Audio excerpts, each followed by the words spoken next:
I never imagined that humiliation could have a sound, a sharp splitting crack that echoed through the grand hall of my own wedding like a warning I refused to hear. It wasn't the orchestra or the clinking champagne flutes or the whispers curling around the marble pillars. It was my father's old shoes. The quiet, apologetic scrape of worn leather against polished floors as 300 guests turned to stare at him. That sound sliced straight through my ribcage. And in that moment, standing in a shimmering gown beneath a chandelier dripping with gold, I realized something chilling. I wasn't marrying into a family. I was marrying into a hierarchy that had already decided exactly what I was worth and what my father was not. I didn't know it then, but this was the night my entire life would split open, the night I would lose a fiancé, a future, and the illusions I'd clung to for years. And it was also the night my father would look at me with gentle, trembling eyes and reveal a truth so impossible, so life-shattering, it would rewrite everything I ever thought I knew about him. And about myself. I saw him the moment he stepped through the side entrance, my father Henry Ford, 63 years old, wearing the same navy suit he had patched twice this year. It hung a bit loose on his narrow shoulders, the product of long days, and skipped meals he always pretended weren't skipped at all. He held his hat between his hands, turning it slowly, nervously, like he hoped no one would notice him slipping into the back of the ballroom. But of course they noticed. Every glittering head swiveled, every whisper sharpened. I felt the air shift thick with judgment. My fingers tightened around my bouquet. My throat closed. Dad looked so small beneath the towering gold archways. So humble among the ice sculptures, the crystal candelabras, the imported orchids flown in from Colombia just for tonight. But when our eyes met, oh God, he smiled. A soft, tentative smile that said he was proud, that he was here for me, that none of this mattered as long as I was happy. I wanted to run to him, to pull him into the front row where he belonged, to tell him he was the best man in this entire room filled with polished lies. But before I could move, a cluster of guests near the champagne tower covered their mouths, giggling like children. "Is that her father?" one of them murmured loudly enough for half the table to hear. "I thought staff had uniforms." A man snorted. "Looks like he walked straight out of a workshop." Did she seriously let him in like that? My shoulders stiffened. Heat crawled up my neck. But nothing prepared me for the voice that joined them. Vanessa Blackwell, my future sister-in-law, dripping in rose gold satin, and disdain arched a brow and laughed. "Well, what did you expect?" She didn't come from money. It was only a matter of time before her roots showed. Something inside me trembled, but I forced myself to stay calm. I could handle Vanessa. She had always been like this. But then Gavin walked toward me, my fiancé, immaculately groomed, handsome in his tailored tux, the man I'd loved for 2 years. He leaned close, pretending to fix my veil, and whispered under his breath, "Just let him be. Don't create a scene tonight." A scene. Defending my father was a scene. I pulled back slightly, searching Gavin's eyes for softness, for understanding, for anything that acknowledged the sacrifice my father had made for me all my life. But his gaze had already shifted to the crowd, to appearances, to control. I swallowed the hurt, pushing it down as far as it could go. The ceremony coordinator signaled us to take our places for the family photos. Bridesmaids gathered. Groomsmen straightened their ties. Gavin's parents, Elaine and Marcus Blackwell, glided toward the stage like royalty taking their thrones. And my father remained in the corner, still holding his hat, trying not to take up space. No. Not tonight. Not ever again. I stepped off the stage and walked toward him, the train of my gown whispering across the marble as the entire hall fell into uneasy silence. "Dad," I said softly, offering my arm. "Come stand with me." His eyes widened. "Sweetheart, no. This is your night. I don't want... I want you with me, I whispered. He hesitated. Then he placed his trembling hand into mine. We walked together toward the stage, and that was when the world I thought I was joining revealed its true face. A hush fell. Gavin stiffened. Elaine lifted a manicured hand to her chest, as though offended by the mere sight of us approaching. Marcus Blackwell exhaled sharply, his jaw tightening, and then Vanessa's voice cut through the silence like a knife dipped in poison. "Oh, come on! Is he seriously going up there? This is a wedding photo, not a charity parade." Laughter erupted, harsh, cold, unrestrained. It washed over us in waves. My father froze beside me. His grip slackened. His smile faltered, not fully, not completely, but just enough for me to see something break behind his eyes. "Amelia," he whispered. "It's fine. Really." But it wasn't fine. It was the single worst moment of my life. Gavin stepped forward quickly, panic in his eyes. Not for my father, not for me, but for his family's reputation. "Amelia!" he hissed. "Stop this! You're making things uncomfortable. Uncomfortable for who?" I whispered. For everyone watching, he snapped. And that was it. The floor beneath my feet felt like it opened, not into darkness, but into clarity. A clarity sharp enough to cut, sharp enough to finally make me see what I had been refusing to see for months, maybe years. This wasn't my family. This wasn't my future. This wasn't love. It was a gilded cage wrapped in diamonds and venom. I took a breath that felt like the first real breath I'd taken since stepping into their world. Then I lifted my bouquet, the symbol of everything I had pretended tonight would be, and I dropped it. The thud echoed through the ballroom like a gunshot. "I'm done," I said quietly at first, then louder, letting every single person in the room hear the truth that had been burning in my chest. "This wedding is over." Chaos exploded instantly. People gasped. Someone shouted. Vanessa let out a shrill laugh, thinking it was a joke. Gavin's face drained of color. Elaine staggered. Marcus cursed under his breath, but I didn't stay to watch their reactions. I turned to my father, took his hand, and walked him off the stage, off that platform built on lies, toward the exit glowing softly in the distance. As we stepped out through the tall glass doors and into the cool night air, the noise behind us faded. The music drowned beneath the sound of my heartbeat. Dad squeezed my hand. "Sweetheart," he murmured, voice breaking. "I'm sorry. I ruined your day." I stopped walking. I looked at the man who worked 2 jobs to raise me, who sold his tools to pay my college tuition, who taught me kindness even when the world gave him cruelty. "You didn't ruin anything," I whispered. "They ruined it. And I'm done pretending they didn't." He opened his mouth to speak, but emotion strangled his voice. We walked in silence to his old truck parked at the far end of the lot. The same truck people had mocked earlier as unfit for a wedding crowd. The same truck in which he had driven me to school, to my first job interview, to the emergency room when I broke my ankle. I didn't feel ashamed climbing into it. I felt safe. As the engine rumbled to life, I rested my head against the seat, the lace of my dress scratching lightly against my skin. Dad cleared his throat. "Amelia, you were brave tonight." I shook my head. I was angry. He hesitated. Then he said a sentence that made my stomach tighten without knowing why. "There's something I've never told you. Something your mother wanted you to know one day." I frowned, turning toward him. "Dad? What do you mean?" He kept his eyes on the road, hands steady at the wheel.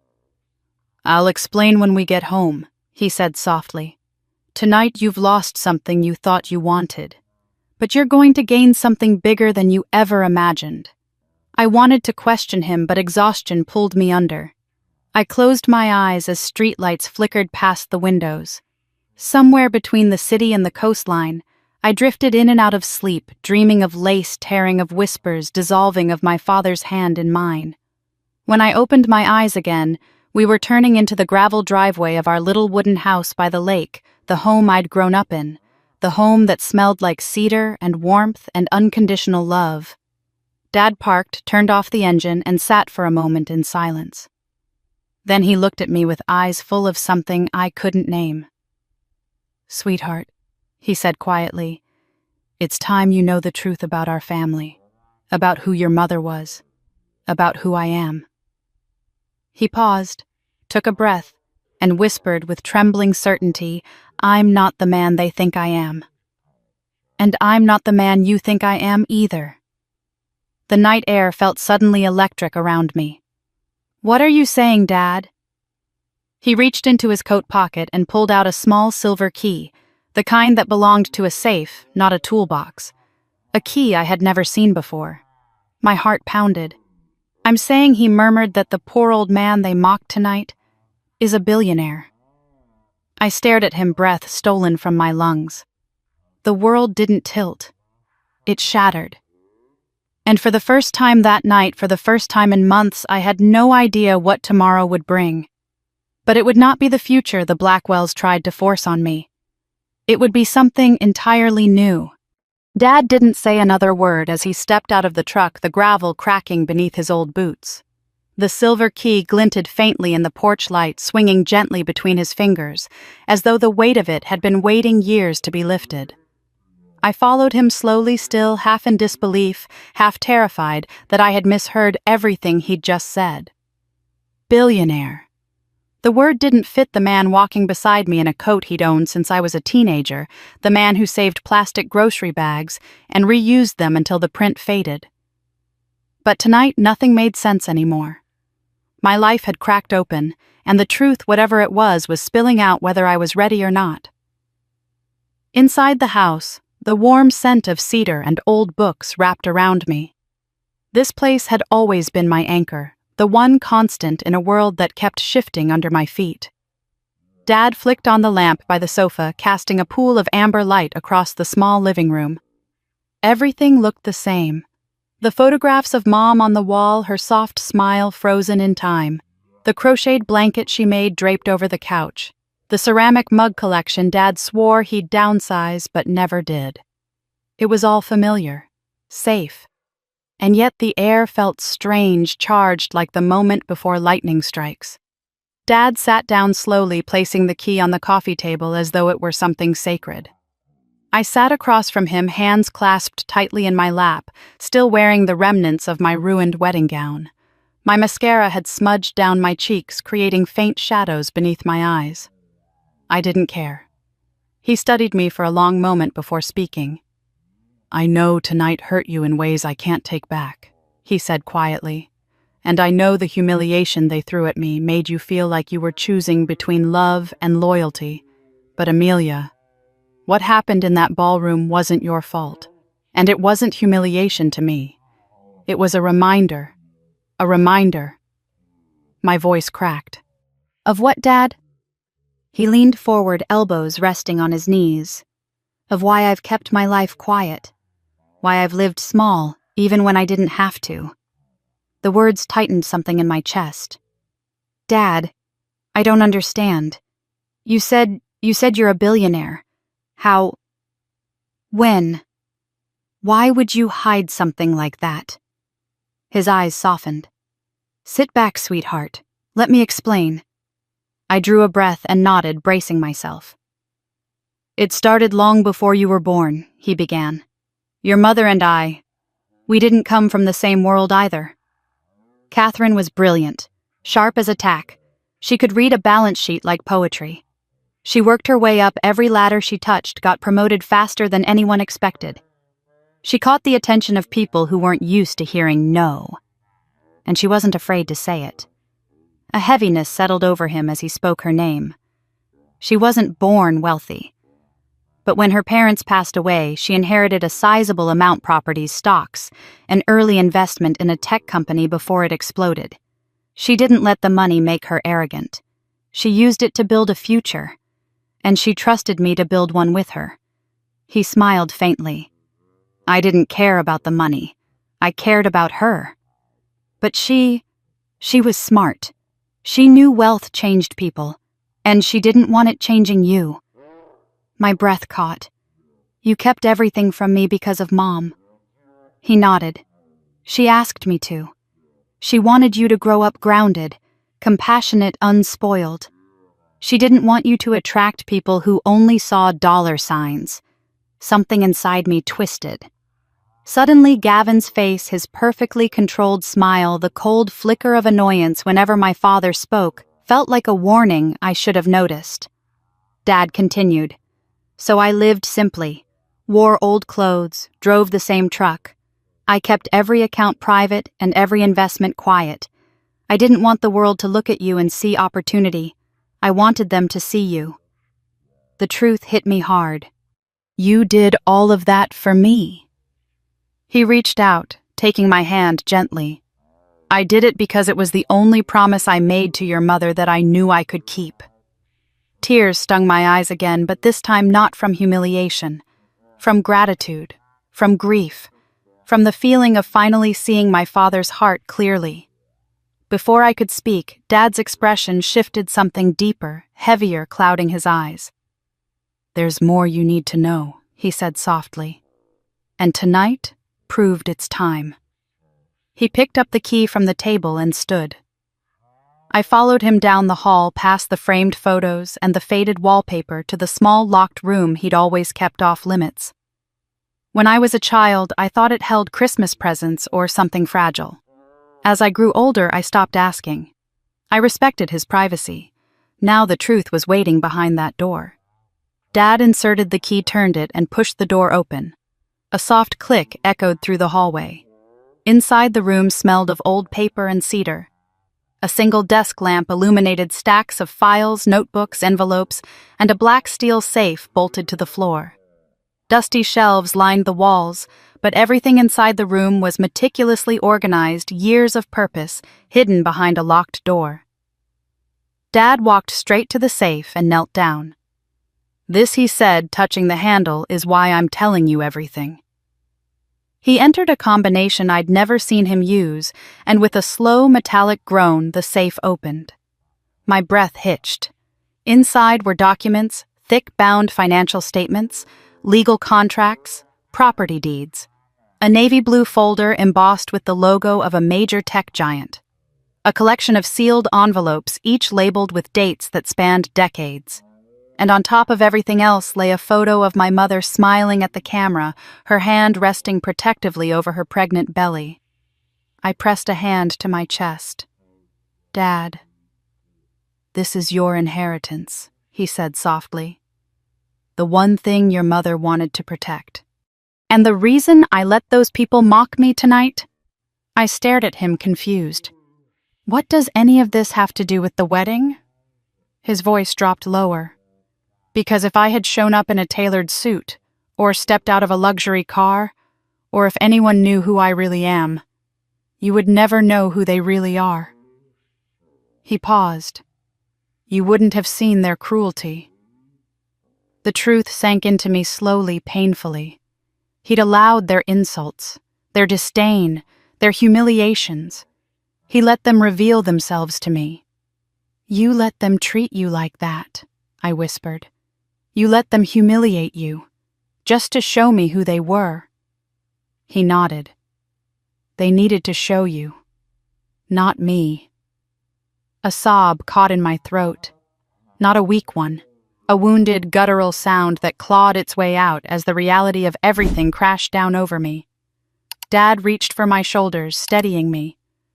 Sweetheart, tonight you defended me. You walked away from everything they offered. That told me you're ready to know the truth. You're ready to carry what comes next. What comes next? I asked, barely breathing. He reached into the safe and pulled out a thick leather binder, the same one I'd seen him open once years ago when he thought I was asleep. He set it on the desk, opened it, and turned it toward me. Inside were transfers of ownership, stock acquisition certificates, letters from attorneys, deeds for properties, and numerical figures that made my head spin. Millions, tens of millions, hundreds of millions. And then my mother's name printed beside a percentage that made my knees weaken. This wasn't accidental wealth. This was an empire. Dad watched my expression, his voice steady but tinged with pain. Your mother built the foundation of this. I grew it, quietly, patiently, and I kept every bit of it hidden because I wanted you to choose your life freely, not because of what you'd inherit. I pressed a trembling hand against my mouth. I never knew. I never even suspected. He smiled sadly. I hoped you wouldn't, for your own sake. But he wasn't finished. He reached for another folder, red, worn at the corners, marked only with a single handwritten word. Dawn. My breath hitched. What is that? Dad hesitated. For the first time tonight, fear flickered in his eyes. Something your mother discovered before she died. Something tied to the Blackwells. A cold wave rippled through me. He placed the folder in front of me gently, almost reverently. Amelia, your mother didn't just leave us wealth. She left us unfinished business. My pulse quickened. Dad, what are you saying? He met my gaze steadily. I'm saying your mother didn't trust the Blackwells, and she was right not to. I'm saying her accident wasn't just an accident, and I'm saying the truth about that family runs deeper than the humiliation you saw tonight. The room spun.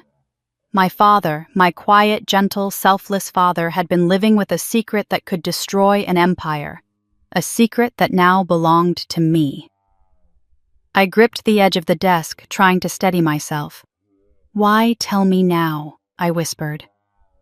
Because tonight, he said softly, you proved something I needed to see. You proved you won't let power corrupt you, and you proved you won't tolerate injustice, not even when it costs you everything. I swallowed hard, overwhelmed. Dad rested a hand over mine. And because your mother wanted you to know that the world isn't always kind, but it always rewards courage. My throat tightened. Dad, I don't know what to do next. He closed the safe, locked it, and stood placing a warm, steady hand on my shoulder. You don't have to know tonight, he said. You just need to rest. Tomorrow, we start at the beginning, and I'll tell you everything. I nodded slowly, my mind swirling with fear, awe, grief, and something new, something fierce rising in the hollow left by heartbreak. Strength, the kind I inherited long before I knew it. Dad turned off the lamp, guiding me toward the hallway. As we walked, I looked back one last time at the darkened room, the safe, the red folder glowing faintly in my memory. My wedding day had ended in ruins. But somewhere in that wreckage, a new life, a truer life was beginning. And I could feel it. Everything I thought I knew was gone, and everything I needed to know was waiting for me in that locked room. Dad's words echoed in my head long after he guided me to my old bedroom. The same room with pale yellow walls, the same quilt my mother stitched, the same window overlooking the lake. Nothing had changed, and yet everything had changed. I sat on the edge of the bed in silence, still wearing the tattered remains of my wedding gown, fingertips brushing over the fraying lace, as though the fabric itself held answers I didn't yet know how to face. My heart felt split clean in half, one part grieving the life I had walked away from, the other part bracing itself for whatever truth my father was ready to uncover. I didn't sleep. My mind replayed every moment of the night. The mocking laughter, Gavin's cold eyes, the bouquet hitting the marble floor. The shock on my father's face when I pulled him onto the stage, the quiet pain he tried so hard to hide. And beneath it all, the startling revelation he whispered into the shadows. I'm a billionaire. By the time the first faint streaks of dawn crept across the sky, exhaustion tugged at my limbs, but my thoughts refused to settle. I slipped out of bed and walked barefoot into the hallway. The house was still except for the soft hum of the refrigerator. I found Dad in the kitchen, already awake, already dressed, already making coffee like he always did, as if last night hadn't shattered the foundation of my world. He looked up when I entered. Did you sleep at all? He asked gently. I shook my head. Did you? I dozed for a bit, he admitted, then handed me a cup of coffee. You're going to need this. I took a sip, letting the warmth steady my trembling hands. Dad. I began quietly. I need to know everything. No more protecting me. No more waiting. Tell me who Mom really was. Tell me what she discovered. Tell me why you kept all of this in the dark. He studied me for a moment, his gaze heavy with the kind of sorrow that had been buried too deep for too long. Then he nodded. Come with me. We walked back to the locked room. He unlocked the door again, and I felt the same rush of cold air, the same weight of secrets pressing against my skin. Sit, he said, gesturing toward the chair beside the desk. This isn't an easy story to tell. I braced myself as he opened the red folder labeled Dawn. Your mother chose that name? He said softly. She always believed the truth would come to light eventually. He pulled out a faded photograph first. My mother stood beside a young woman in an office building, both confident, both bright-eyed, both full of promise. I didn't recognize the other woman. That's your mother with her closest colleague, Julia Kerr, Dad explained. They started in the same firm together. Smart, driven, exceptional women in a field dominated by men twice their age. Dad set the photo down gently. At that time, Marcus Blackwell was already a rising name in the world of corporate finance. He had influence connections, and a reputation for using both in ruthless ways. A chill crawled down my arms. Your mother and Julia uncovered something while they were auditing a set of accounts belonging to one of Blackwell's subsidiary firms. Money that didn't add up, funds being rerouted, offshore accounts tied to shell companies. They brought it to their supervisor. Instead of investigating, he warned them to leave it alone. I frowned. Why? Because the supervisor was being paid to look the other way. Dad replied simply, Your mother didn't back down. She was too principled for that. And she believed exposing the truth could save the company and its employees. He hesitated, jaw tightening. But the more she pushed, the more dangerous it became. My pulse quickened. Dangerous how Julia received anonymous threats, Dad said. Letters shoved under her car windshield. Phone calls late at night. Your mother, too. Blackwell wasn't a man who tolerated interference. My breath caught. Did she tell you everything? Not at first, Dad said, pain flickering across his face. She didn't want to burden me. But when Julia died, suddenly everything changed. A cold shock rippled through me. She died? How a car accident on Highway 12. Dad said quietly. The police ruled it mechanical failure. But your mother didn't believe that. Not for a second. The edges of my vision blurred. My mother's own fatal accident had always been described the same way. A mechanical failure, a coincidence, a tragedy without answers. Dad, I whispered, are you saying Mom thought Julia's crash wasn't accidental? He looked away. She was terrified. She thought she was being watched. She didn't sleep. She kept every document she collected locked away. She made copies and hid them somewhere only she knew. And she told me, if anything ever happened to her, I needed to protect you first. Then finish what she started. My heart twisted. And then she died, I said softly. He nodded, eyes brimming. 3 weeks after Julia. Same stretch of highway, same story. Another mechanical failure, another coincidence. I felt my breath falter as realization settled like lead in my stomach. Dad, why didn't you tell the police? Why didn't you fight this? He slammed the safe shut with more force than necessary. I tried. God knows I tried. But the police dismissed me, said I was grieving, said I was desperate to make sense of a tragedy. One officer even implied I wanted someone to blame. He sank into the chair opposite me, shoulders slumping. But I knew. I knew she didn't just die. I knew Blackwell didn't forget loose ends. And you hid because... I began. He nodded. Because I had you, a 3-year-old little girl who just lost her mother. If I kept digging, I would have lost you too. Silence fell thick, suffocating, heartbreaking. I felt everything all at once: grief for a mother I never got to know, fear for a father who carried the weight alone, anger at a family that had clawed their way to power on the backs of secrets and blood, and beneath it all, a rising determination. "What about the documents Mom collected?" I asked. "Are they here?" Dad shook his head. "No. She hid them somewhere else. Somewhere she believed no one would look. But she left behind clues." He laid out several envelopes, each labeled with a date in my mother's handwriting. "These are the only pieces she kept with her. They're fragments. Enough to suggest wrongdoing, not enough to stand in court. And the rest," I whispered. "Gone," he said. "Or at least, hidden." I ran my fingers over my mother's writing. It felt like touching her hand through time. Dad reached beneath the desk again and pulled out a small wooden box, polished but old. He placed it gently in front of me. "She left this for you," he said, voice rough. "She wrote that I should give it to you when I felt you were ready." My hands trembled as I opened the lid. Inside was a delicate locket with a tiny engraving. "For Amelia, when the dawn comes."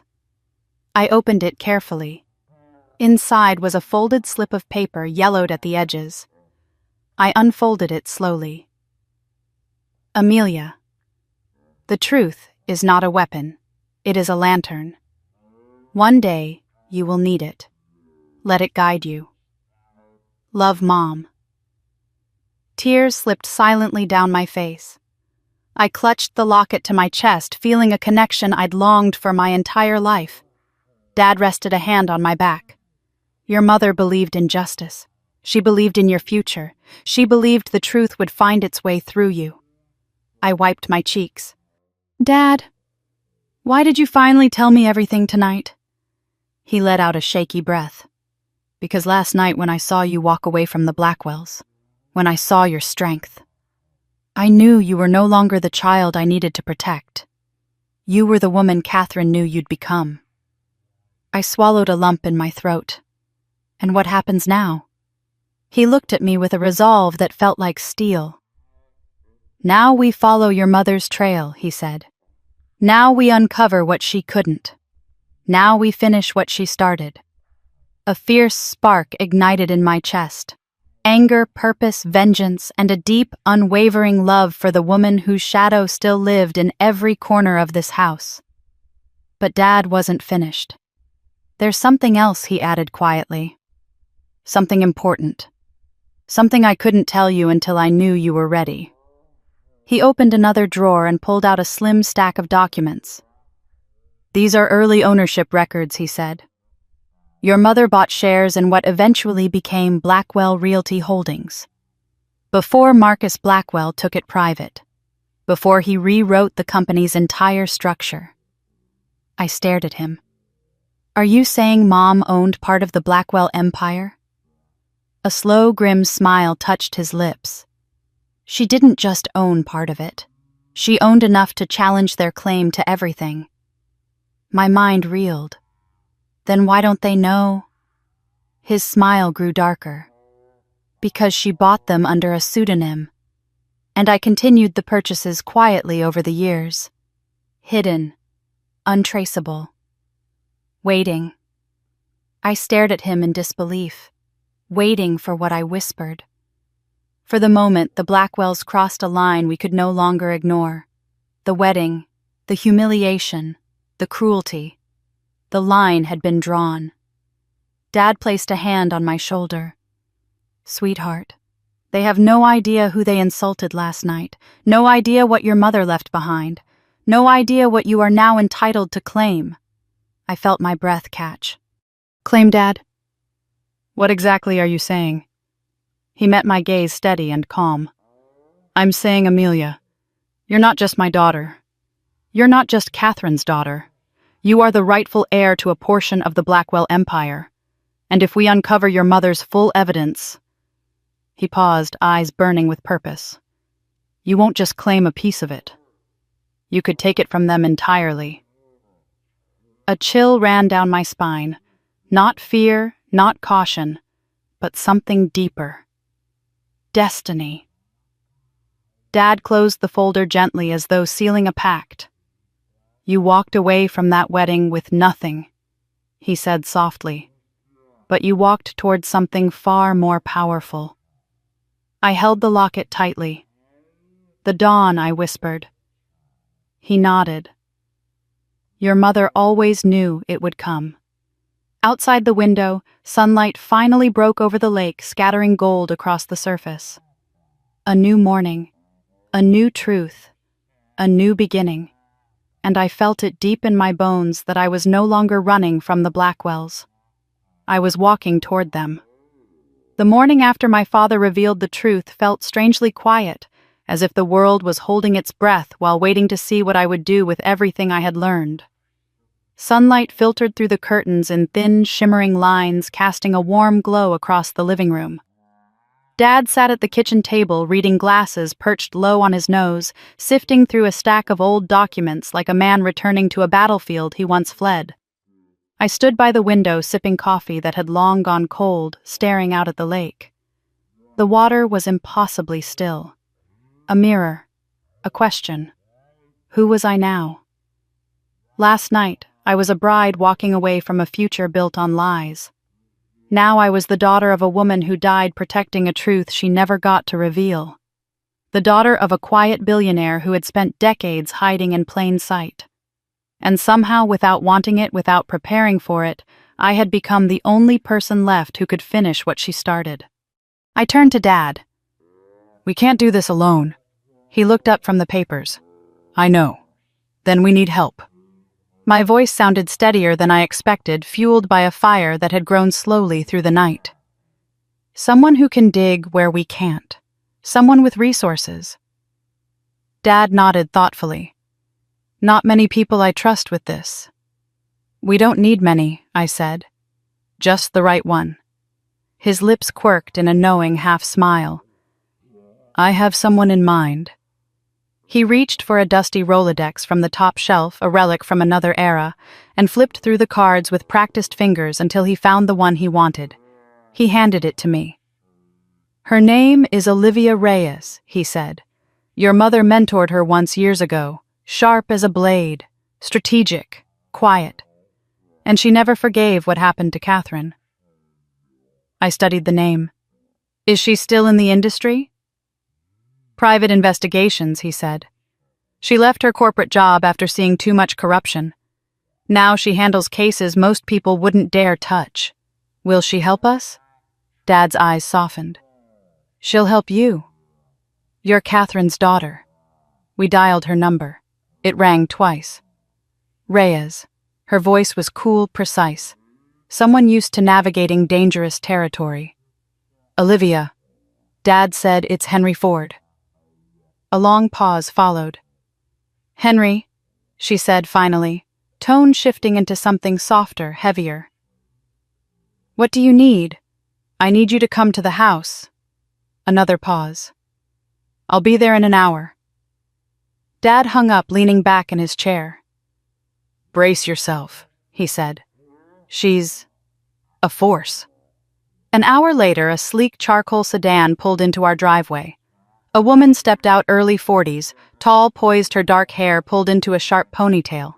She wore a tailored coat and carried a leather portfolio under her arm.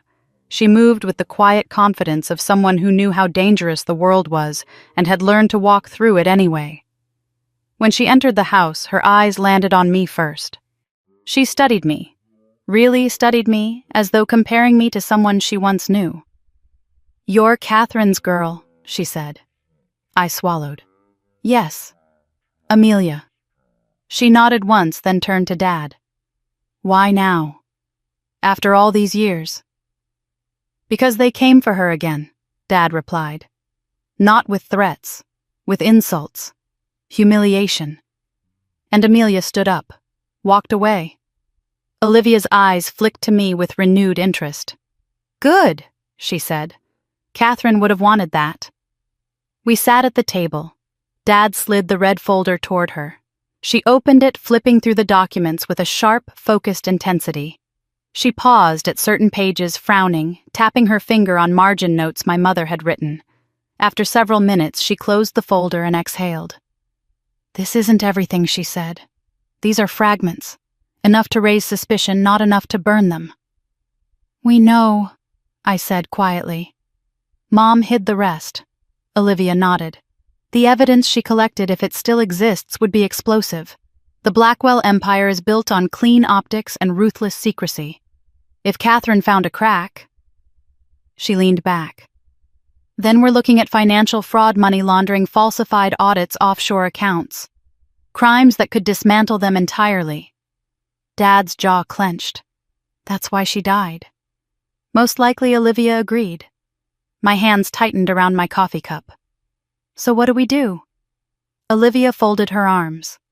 "We start by understanding what Catherine knew and where she went. Every file she touched, every office she visited, every person she trusted. If she hid evidence, she didn't hide it here. She would have placed it where she believed only the right person could find it." "Who's the right person?" I whispered. "You," Olivia said simply. The word landed heavily. I wasn't ready for it. But maybe readiness didn't matter anymore. Dad cleared his throat. "There's something else we've discovered." He showed her the ownership documents, the hidden shares my mother had purchased before Blackwell took the company private. Olivia's eyes widened. This is leverage." "What kind of leverage?" I asked. "The kind that terrifies powerful people," she replied. "If these shares were acquired legally, and they appear to be, then Amelia has an unchallenged claim. The Blackwells would do anything to bury this." A cold realization seeped into me. "Dad, if they would kill Mom for exposing financial corruption..." He nodded. "They'd kill to protect ownership, too." Silence fell. Thick. Heavy. Final. Olivia broke it. "We move carefully," she said. Quietly. No sudden noise. No confrontation until we understand the full landscape. "And Gavin," I asked, the name tasting bitter on my tongue. "Did he know anything about this?" Olivia hesitated. "Not directly. He never handled his father's darker dealings. Marcus kept him intentionally clean, public-facing, charming, presentable. But naive. Useful." My stomach twisted. A mixture of betrayal grief and something else relief. Relief that walking away from him had not been a mistake. Olivia continued. "But make no mistake, if he learns what you're holding, he will side with his family." Dad nodded grimly. "Which is why we need to keep Amelia safe." The room suddenly felt colder. "Safe?" I asked. "You think they'd come after me?" Dad reached across the table, taking my hand. "Sweetheart, if the Blackwells even suspect you're digging into Catherine's files, they will stop at nothing to silence you." A chill ran through me, sharp and immediate. "Then why are we doing this?" Olivia answered before Dad could. "Because your mother died trying to do the right thing. And because powerful families don't crumble from the top, they crumble when the truth they buried refuses to stay buried."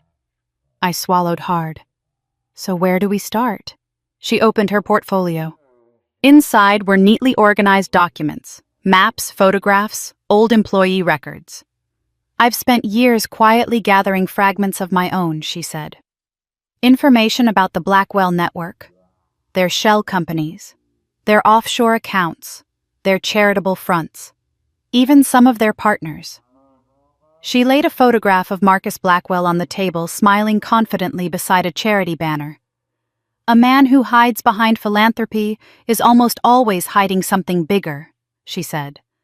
She placed another photograph, this one of Gavin looking polished at a gala with a shadow of Marcus lurking behind him like a puppeteer. "And a man who marries into wealth often ends up a pawn." I looked away, the wound still fresh. Olivia cleared her throat.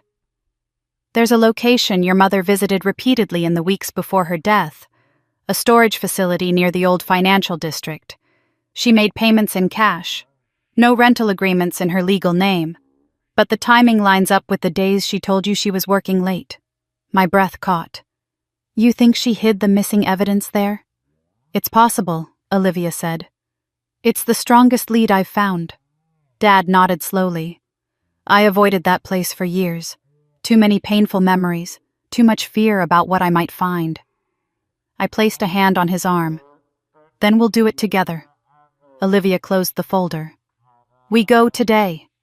Dad blinked. Today? Yes, she said firmly. The Blackwells will be busy handling the wedding fallout for at least 48 hours. They won't suspect anything in the meantime. It's the safest window we'll ever have. Dad hesitated only a moment before nodding. Let's go. We gathered the essentials copies of Mom's notes. The locket, my phone, a spare set of gloves Olivia handed us just in case. I changed into jeans and a sweater, pulling my hair into a low ponytail, leaving behind the last pieces of my ruined gown on the bathroom floor. As we headed to the car, I felt a strange mix of dread and empowerment. Last night I had been a girl running away from a wedding. Today I was walking toward a truth that had been waiting years to be found. The drive was eerily quiet. Olivia sat in the passenger seat of her own car, leading us. Dad drove with both hands tight on the wheel, jaw-set eyes distant, as if replaying every moment with Mom. I stared out the window at the thinning trees, the stretch of road curling like a question mark ahead. When we finally arrived, the storage facility stood at the edge of an industrial district. Faded metal doors cracked concrete rows of units stretching into the distance like silent witnesses. Olivia parked and stepped out. The unit she visited was 117, she said. It hasn't been rented in years. The management rotated so quickly that no one noticed the irregular history. Dad exhaled shakily. 117, he repeated. Catherine's birthday. My heart squeezed. We approached the row of units. The numbers passed one by one. 113, 114, 115, 116, then 117.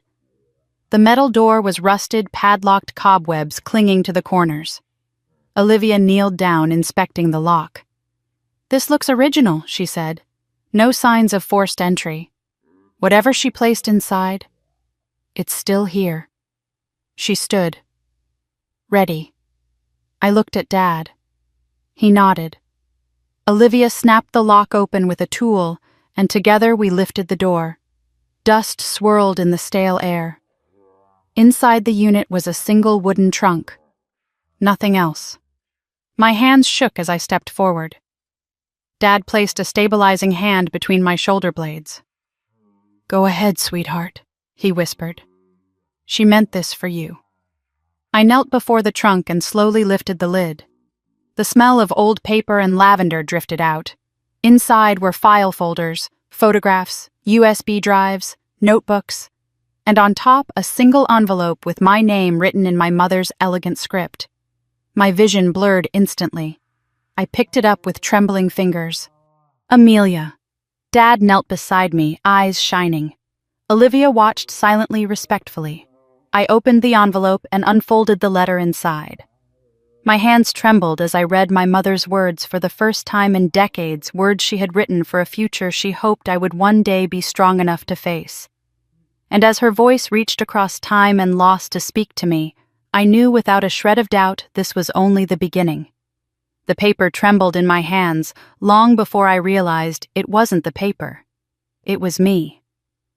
My mother's handwriting stretched across the page in soft, looping strokes, each letter carrying a warmth that reached through the years and laid a gentle palm against my heart. Dad knelt beside me, silent, reverent, like he was watching Catherine herself step back into the room.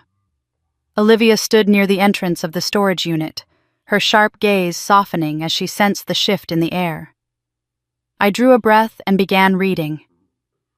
My dearest Amelia, if you are holding this letter, it means the truth has finally found you. It always does. I'm so sorry I cannot be with you when you read this. But I need you to know that everything I did, every risk, every fear, every long night, was for you, for the woman I believed you would someday become. My vision blurred instantly. The words bent and swam, but I kept reading.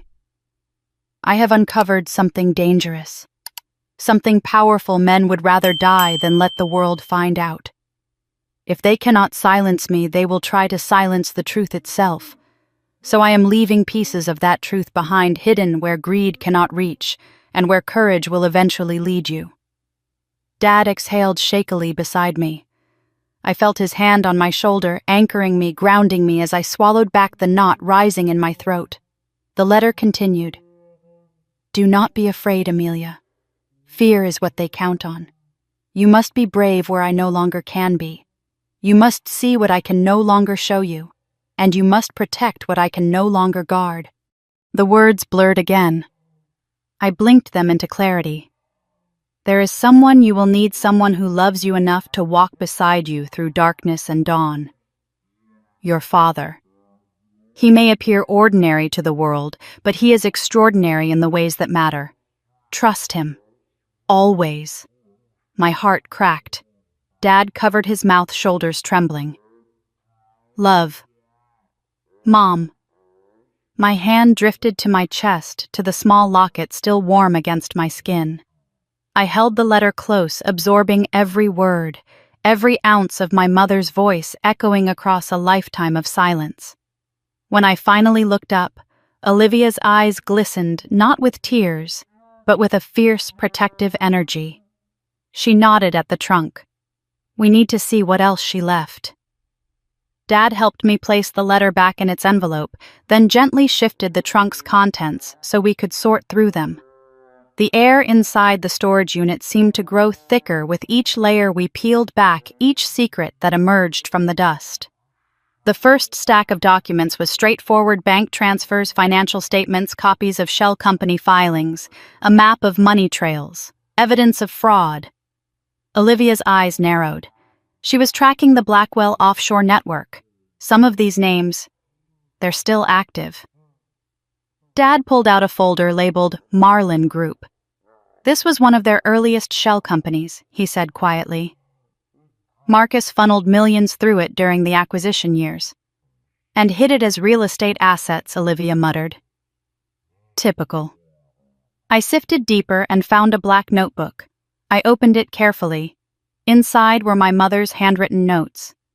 Page after page of timestamps, names, meeting dates, irregular transactions, whistleblower conversations. A lifetime of truth captured in ink. I whispered, she documented everything. Olivia nodded. Enough to force an inquiry.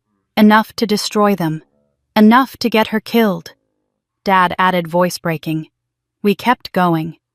Under the documents were photographs, grainy snapshots taken from a distance. Marcus Blackwell shaking hands with a man I didn't recognize. Gavin's mother, Elaine, slipping into an unmarked car late at night. A warehouse bearing the logo of a shipping company tied to tax evasion scandals. My pulse quickened as I held up the photo of Marcus. What is this blackmail? Olivia said simply. Insurance. She was preparing to expose them. Dad rubbed his eyes. Your mother wasn't reckless. She gathered evidence carefully, but she trusted the wrong person. Olivia stiffened. Who Dad swallowed? Her supervisor. The one she reported to when she found the discrepancies. Olivia's jaw clenched. Richards. The name struck like a cold knife. You know him? I asked. Oh yes, she replied tightly. He and Marcus were closer than anyone realized.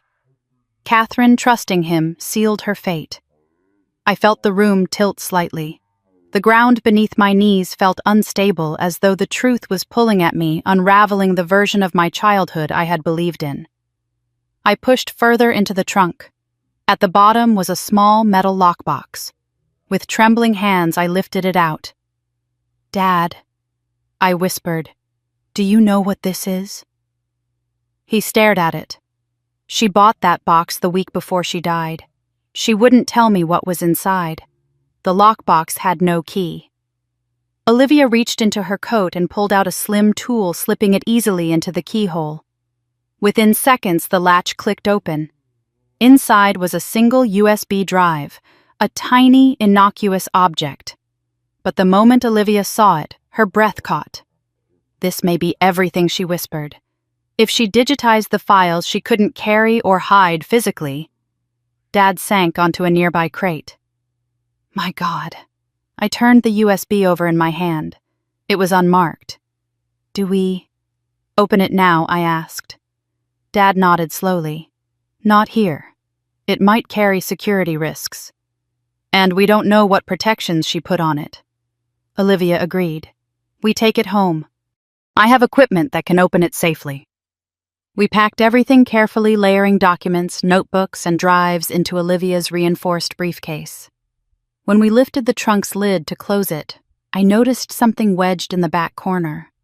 A sealed envelope, with my mother's handwriting again. This one was addressed not to me, but to my father. My breath stalled. "Dad, this is for you." His face crumpled as he took the envelope. His hands trembled while unsealing it, and I leaned close, reading over his shoulder as he unfolded a single page. "Henry, if I do not return, please forgive me. I know you told me to stop. I know you were right. But I could not look myself in the mirror if I let them continue. If anything happens to me, promise me 2 things. Raise Amelia away from this darkness, and only give her the truth when she is strong enough to choose what to do with it. She is her father's courage and her mother's fire. She will know what to do. Yours always, Catherine." Silence stretched through the storage unit like a cord too heavy to break. Dad pressed the letter to his chest. Tears slid down his cheeks. Quiet, unfiltered grief he had held back for decades. I wrapped my arms around him. For a long moment we held each other, grief and love, binding us as tightly as the secrets hidden in the trunk. After a while, Olivia cleared her throat softly. "We should go. The longer we stay here, the more risk we take." Dad nodded and wiped his face. I closed the trunk gently and helped carry the boxes to the car. As we loaded everything, I felt a shift. Something in the world around me seemed sharper, the air colder, the shadows heavier. When Olivia shut the trunk of her car, she paused, scanning the perimeter with narrowed eyes. "Something wrong?" I asked. She didn't answer right away. Her gaze swept the empty lot, the road, the abandoned office building across the street. Then she said quietly, "We weren't followed. But someone else has been here recently." Dad stiffened. "How can you tell?" "The dust patterns," she said, pointing to faint footprints near another unit. "Someone came through within the last week, someone who knew what they were looking for." A chill spiraled down my spine. "You think—" "Yes," she said. "The Blackwells." My stomach dropped. Dad stepped protectively in front of me. "We need to leave. Now." We drove home in a tight formation, Olivia leading Dad following closely behind. Every car that passed us felt like a threat. Every shadow along the road felt like eyes watching. When we finally pulled into our driveway, Dad exhaled deeply, but Olivia remained on alert. Inside the house, she set up her equipment on the dining table. The USB drive sat in the center like a ticking bomb. "This may take a while," she said. "Your mother encrypted her files. She was smarter than all of us." Dad forced a weary smile. "Yes, she was." While Olivia worked, I stepped onto the porch to breathe. The lake glimmered under the afternoon sun, peaceful, untouched by the chaos unraveling the ground beneath my feet. I touched the locket again. "Mom," I whispered, "I wish you were here." When I turned to go back inside, I saw Dad standing in the doorway watching me with the softest, saddest smile. "She is," he said. I walked toward him and he held the door open. Inside, Olivia straightened with a sharp inhale. "I'm in." Dad and I rushed to her side. "What did you find?" I asked. Olivia clicked open the first file. My breath froze. It was a complete, time-stamped archive of every fraudulent transaction Catherine had uncovered.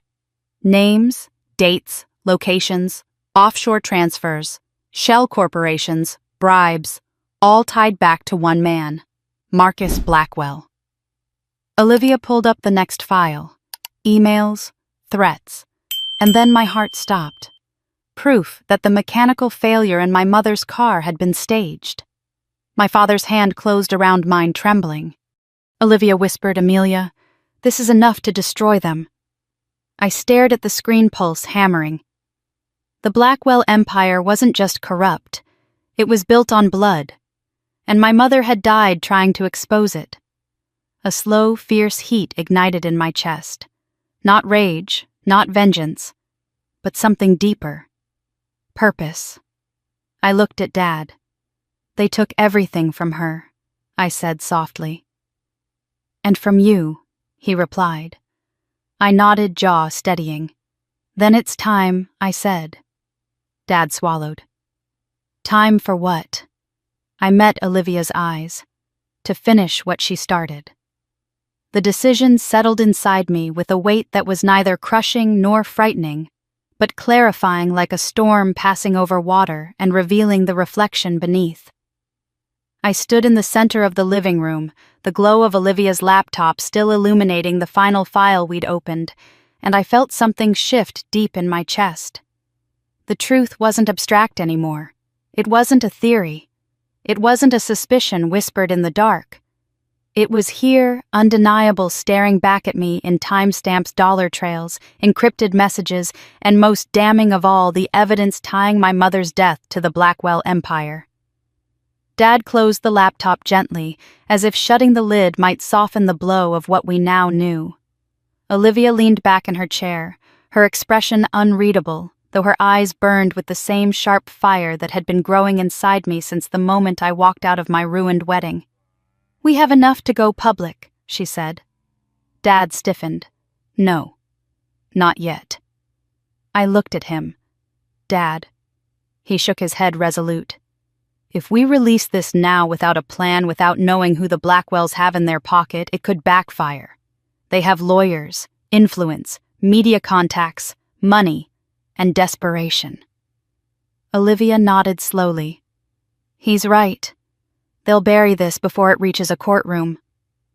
My jaw tightened. "So what do we do?" Dad took a long breath. "We expose them from the inside." The room went silent. Olivia tilted her head, intrigued. "Meaning Dad met my gaze. Meaning Amelia walks back into their world not as Gavin's almost bride, not as a humiliated outsider, but as someone they underestimate. Someone who knows the truth. Someone who can get close enough to destroy them where it hurts most." My pulse thudded in my ears. "Dad, you want me to go back?" He approached me slowly, placing his hands on my shoulders. Not to ask forgiveness, not to reconcile, to infiltrate. I swallowed hard. The idea terrified me. It also electrified me. "They'll never suspect you," he said quietly. "Right now the Blackwells think they've won. They think you're broken, embarrassed. They think I'm nothing more than the poor old man they mocked." Olivia smirked. "Their arrogance is our advantage." I looked between them, feeling the gravity of the moment. But how, I asked? What reason would I have to return? Dad exchanged a glance with Olivia, and she gave a small smile. "You won't go back as a victim," she said. "You'll go back as someone seeking closure, someone trying to return a few belongings you left behind, someone whose pride was hurt, but who wants to end things gracefully." I winced at the idea of seeing Gavin again, at the thought of walking into the mansion where I'd almost said I do. Olivia continued, "Gavin will let you in. Marcus and Elaine will tolerate it for appearances. They don't want a public scandal. If you come back looking calm, they'll assume you've accepted the situation." And then I whispered. And then Dad said softly, "You watch. You listen. You gather information they would never reveal to anyone they consider a threat." My stomach twisted. "You're asking me to pretend." "I'm asking you to be brave," Dad corrected. "Your mother would have done this if she'd lived long enough." Olivia closed the laptop and stood. "Let's map this out." We moved to the dining table, spreading out documents and notebooks. Olivia drew a quick diagram, Blackwell Realty Holdings at the center with branches for each family member, each known associate, each subsidiary firm. "This isn't just a family," she said. "It's a machine, and every machine has weak points." Dad pointed to Marcus's branch. "He controls the finances. He's the architect of the fraud, but he also has the most to lose." Olivia pointed to Elaine. "She manages their social connections, charity events, fundraisers, philanthropic boards. She's the public face. If her credibility cracks, it spreads fast." My eyes moved to the last branch, Gavin. "And him?" I asked. Olivia exchanged a look with Dad before answering. "He's their shield. Polished, likable, safe. Investors trust him. Donors adore him. He's the only one who can make Marcus look respectable." Her voice softened slightly. "And he loves you in his own way." I froze. The words hit me with unexpected force. "He doesn't love me enough," I whispered. "No," Olivia agreed. "But he loves you enough to believe you're harmless, and that is your way in." Dad's jaw clenched, protective instinct rising again. "Amelia, if you don't want to do this..." But I raised my hand to stop him. "I want to." Both of them paused. I took a breath, feeling my resolve crystallize. Mom didn't die for nothing. She didn't collect all this evidence so it could rot in a storage unit. If I can get close enough to them to understand their current network, their allies, their panic points, then we can strike where it matters. Dad studied me, his eyes full of worry and pride all tangled together. "If they sense anything, they won't," I said. "They never really saw me at all." Olivia pulled up a timeline. "We'll need to move quickly. The media still doesn't know the wedding collapsed. The Blackwells will work fast to spin a narrative. This is our chance to stay ahead." I closed my eyes briefly, imagining it, walking into their mansion again. The cold marble floors. The staff trained not to look too long. Vanessa's smirk. Elaine's calculating gaze. Marcus's slow, condescending appraisal. And Gavin, the man I almost promised my life to, looking at me with pity or worse, indifference. Fear flickered in my chest, but beneath it burned something stronger. "I'll go tomorrow," I said. Dad's breath caught. "So soon? If I wait," I said, "I'll lose my nerve." Olivia nodded approvingly. "Good. We'll prepare." The rest of the day passed in a blur of planning. Olivia coached me on what to say, what not to say, how to deflect questions, how to let silence work in my favor. Dad pulled up old files showing the early years of my mother's investigation, helping me understand the patterns. But as dusk settled over the lake and the house filled with the familiar hum of cicadas, the weight of what I was about to do grew heavier. Later that night, I stepped outside alone, standing by the water as moonlight rippled across its surface. The cool air brushed against my skin, carrying the scent of pine and something older, something grounding. I whispered into the night, "Mom, I hope you're with me." Behind me, footsteps approached softly. "Dad." He didn't speak right away. He stood beside me, hands in his pockets, watching the moonlit reflection. "You remind me of her," he said finally. "Not just in looks, in spirit." I swallowed. "Do you think she'd approve of this?" He paused. "I think she'd want justice, and I think she'd trust you to find it." The lump in my throat grew unbearable. "Dad, what if something happens to me?" He turned to me, eyes full of a depth of love that made my breath catch. "Then I'll move heaven and earth to keep you safe. You're not alone in this." I rested my head against his shoulder. He wrapped an arm around me, and for a moment I was a child again, safe in the world because he was there. "I'm scared," I whispered. "So am I," he admitted. "But courage isn't the absence of fear. It's doing what must be done in spite of it." I nodded against his shoulder. When we returned inside, Olivia had packed up her equipment and was preparing to leave. "I'll run deeper analysis tonight," she said. "You'll have everything you need by morning. And, Amelia," she paused, "you're stronger than you realize." I managed a small smile. "I hope so." After she left, Dad walked me to my room. I changed into pajamas, washed the last of my smeared makeup from my face, and sat on the edge of the bed, staring at my reflection in the small mirror.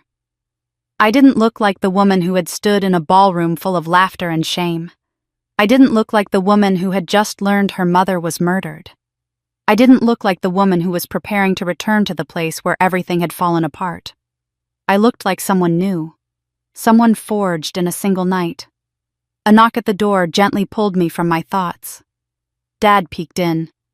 I just wanted to say, "I'm proud of you." My voice wavered. "I'm proud of you too, Dad." He smiled softly, then closed the door, leaving me alone with my thoughts. I lay down, pulling the quilt up to my chin. The locket rested warm against my collarbone, its presence steady grounding. Tomorrow I would walk back into the den of the people who destroyed my mother's life. But this time I wouldn't walk in blind. Tomorrow I would step into the Blackwell mansion, not as a bride-to-be, not as a woman begging for acceptance, but as Catherine Ford's daughter. And I was ready.